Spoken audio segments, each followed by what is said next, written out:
বন্ধুরা, আপনারা এই স্ক্রিনে যে ভিডিও দুটি দেখতে পারলেন, সেই ভিডিও দুটি শুধুমাত্র টিকটক অ্যাপ্লিকেশনের মাধ্যমে তৈরি করা হয়েছে এবং এই ভিডিওগুলো টিকটক সহ আদার্স যে সোশ্যাল মিডিয়াগুলো রয়েছে সেগুলো তো ব্যাপক ট্রেন্ডিংয়ে রয়েছে। এই ভিডিওগুলো পোস্ট করার সাথে সাথে মিলিয়ন মিলিয়ন ভিউ অ্যাচিভ করতেছে। আপনারাও যদি এই সকল ভিডিও মেক করে মিলিয়ন মিলিয়ন ভিউ অ্যাচিভ করতে চান, তাহলে আজকের ভিডিওটি শেষ পর্যন্ত দেখতে থাকুন। সো আজের গল্প বাদ দিয়ে চলুন আমরা মোবাইল স্ক্রিনের মাধ্যমে দেখে নিই কীভাবে শুধুমাত্র টিকটক অ্যাপ্লিকেশনের মাধ্যমে এই ধরনের এআই ভিডিও মেক করবেন। যাদের ফোনে টিকটক অ্যাপটা ইনস্টল করা নাই, তারা ফার্স্টে গুগল প্লে স্টোরে প্রবেশ করবেন, দেন সার্চ বারে সার্চ করবেন টিকটক।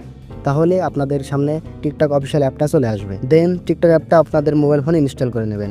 আর যাদের ফোনে আগে থেকে টিকটক অ্যাপটা ছিল, তারা সরাসরি টিকটক অ্যাপে প্রবেশ করবেন। এবার টিকটকের সার্চ বারে গিয়ে এআই মারমাইন্ড ফিল্টার লিখে সার্চ করে দেবেন। এবার আপনাদের সামনে ফার্স্টে যে ফিল্টারটি শো করতেছে তার ভিতরে প্রবেশ করবেন। এবার আপনারা একটু লক্ষ্য করলে দেখতে পাবেন এই ফিল্টার দিয়ে অলরেডি 4.6 মিলিয়ন ভিডিও ক্রিয়েট করা হয়ে গেছে। আপনারা একবার চিন্তা করে দেখেন একটা ফিল্টার কী পরিমাণ ভাইরাল হলে সেই ফিল্টার দ্বারা এতগুলা ভিডিও মেক করা হয়। এবার আপনারা ভিডিও মেক করার জন্য ইউজ দিস সাউন্ডে ক্লিক করবেন। এবার দেখতে পাবেন আপনাদের সামনে এআই ফিল্টারের একটা ইন্টারফেস ওপেন হয়ে গেছে। আপনারা ভিডিও মেক করার জন্য এই ইন্টারফেসের উপর একটা ক্লিক করবেন। এবার দেখতে পাবেন আপনাদের গ্যালারির সমস্ত পিক নিচে শো করতেছে।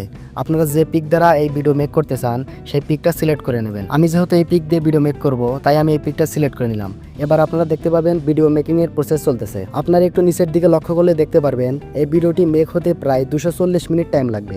এখন আপনাদের ক্ষেত্রে কত মিনিট টাইম লাগবে সেটা আপনারা ভিডিও মেক করার সময় বুঝতে পারবেন। আমাদের হাতে যেহেতু এত সময় নাই, সেহেতু আমরা কন্টিনিউ অ্যাজ ড্রাফটে ক্লিক করব। এবার এখান থেকে ব্যাক করে আমরা আমাদের টিকটক প্রোফাইলে প্রবেশ করব। এবার আপনারা একটু লক্ষ্য করলে দেখতে পারবেন আপনাদের টিকটক প্রোফাইলে ড্রাফট নামে একটা ফোল্ডার ক্রিয়েট হয়েছে। আপনারা এই ফোল্ডারের ভিতরে প্রবেশ করলেই আপনারা আপনাদের মেক করা ভিডিওটি দেখতে পাবেন। ভিডিও মেকিং প্রসেস কমপ্লিট হয়ে গেলে আপনারা খুবই সিম্পলভাবে এখান থেকে ভিডিওটি ডাউনলোড দিয়ে যে কোনো একটা ট্রেন্ডিং সং লাগিয়ে যে কোনো প্ল্যাটফর্মে ব্যবহার করতে পারেন।